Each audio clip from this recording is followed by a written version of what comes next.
vous pouvez dire. Pour la Euh, thèse et l'ISEF, hein.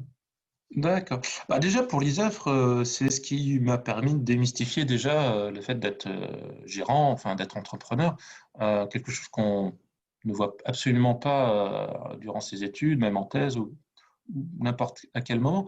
En fait, vraiment, l'ISEFR, ça a permis de démystifier l'acte d'entreprendre et de se lancer.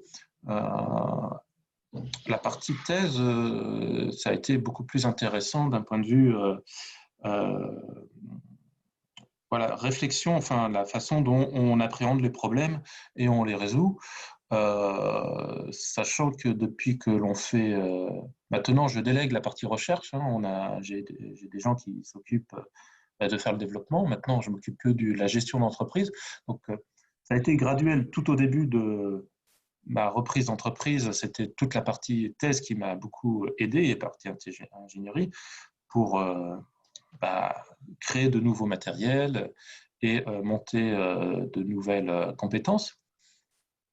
Et ensuite, c'est la partie entrepreneuriat que j'ai découverte avec l'ISEFRE qui a pris le dessus dès qu'on a dépassé une dizaine de personnes. Il a bien fallu faire de la gestion d'entreprise.